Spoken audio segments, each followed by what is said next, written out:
Hello, everyone. My name is Chris Johnson. I am the owner and closing attorney of Fidelity National Title Lake Houston. We also have an office in Conroe that we affectionately call Fidelity Conroe. I'm a real estate attorney and also involved in title. I've been involved in real estate in one form or another since I was about 20 years old. I've seen a lot change over the years, and one of the things I've seen change in the last few years since COVID was the rise of transactions involving people with whom the broker and other parties haven't met before. It's not uncommon for a listing agent to start a relationship with a seller with which they've never met before. And I'm going to explain to you why that is not a great thing and things you can do instead. And the reason I'm going to do that is because I'm going to talk about seller impersonation fraud. It's happening a lot in real estate, and we want to understand the risks. We want to prevent seller impersonation fraud because we in title need to work with you as realtors or as the consumers of title insurance in order to prevent seller impersonation fraud. So what is seller impersonation fraud? Essentially, someone poses as the owner of the property in order to deceive the buyer into entering into a contract and making a payment to the scammer. So the FBI estimated that in 2022, seller impersonation fraud resulted in about $400 million in losses. So it's become a big thing over the last couple of years. Here's how you might see seller impersonation fraud. It could be email spoofing, phishing calls, could be using fake identification documents, and it could be over social media, FSBO sites, things like that. So really any electronic form of communication that we all use in today's day and age. What are the red flags? What do we typically see in seller impersonation fraud? And this evolves over time. The fraudsters realize that we're catching on to their game and they change their game to be not as predictable.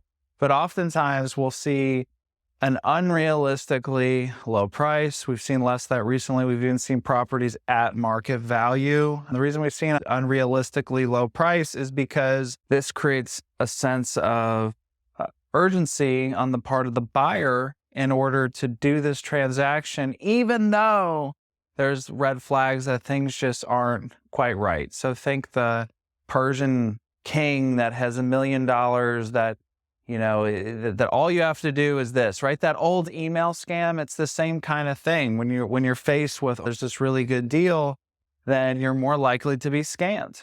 There's also pressure to make the decision quickly, to close quickly. You'll often see incomplete and inconsistent property information. Here's a big one. The seller's mailing address is different than the property address.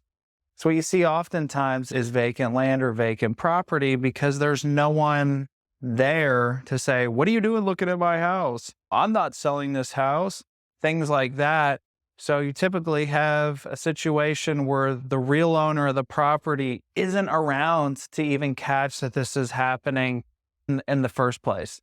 You also have on the part of the fraudster an unwillingness to provide necessary documents like an ID, passport, things like that. They oftentimes want to use their own notary too, because it probably isn't even a notary. This is one of the reasons that Fidelity uses only their approved notary, which helps prevent this type of thing. And here's a really important thing. They're very evasive when it comes to getting on the phone, or more importantly, meeting in person or on a Zoom, a face-to-face, with doing some kind of verification of identity. You'll oftentimes see the relationship start by a text message, maybe go to a WhatsApp communication. There's no meetings. There's probably excuses, lots of great excuses for not being a meeting. Maybe, this and that, I have to be out of town for work, or my mom's dying, or whatever it is. It's excuse after excuse after excuse, coupled with a short timeline to close and urgency to close.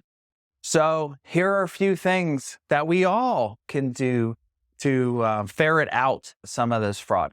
And one is verify identification. So it's confirming the identity of the person through multiple channels, not just one. So in-person meeting, phone, closing at the title company is always still great. It prevents things like that.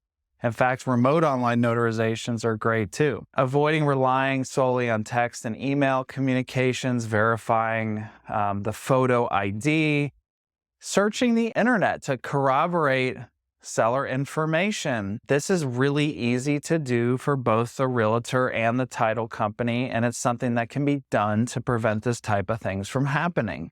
Doing a close check of the legal documents, it helps when you have an in-house attorney like me to check some of those documents. And then by providing notices to the owner of record that their property is for sale. We've foiled several attempts doing this, and it does work. Make sure your title company does the same. So here's a real life scenario local to us. There's a property in Indian Shores next to Lake Houston. It was vacant, non-owner occupied. It was just land. The relationship started with the realtor by text from 2 out-of-state phone numbers, and then it switched over to WhatsApp. Then there were some brief phone calls. So there actually were some phone calls, but they never actually saw the fraudster.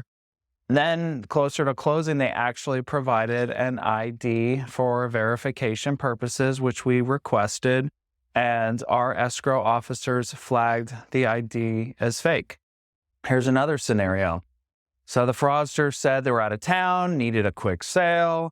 We went ahead and said one of our notice of pending real estate letters to the address on file. The property owner responded and said, "Hey, I cut this letter.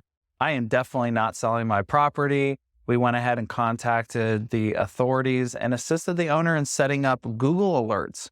You could do this on your property. You can set up a Google alert that'll send you a notification anytime someone posts something online about your property. It's actually pretty important because sometimes these things start as for sale by owner before they move to the realtor. The fraudster does this to make this whole thing look more authentic, like someone's trying to do it themselves, and then they go ahead and hire a realtor and loop them into this whole scam. So how do you report this stuff? Contact your local law enforcement, file a complaint with the Federal Trade Commission, and contact your bank or financial institution. Then there's some other things that we do on our end. If you have any questions about seller impersonation fraud, feel free to set a call to discuss any questions that you might have in this real estate. One of the ways we provide value is by really helping realtors and real estate investors in this process rather than just being paper shufflers. We really want to add value to our clients. Thanks.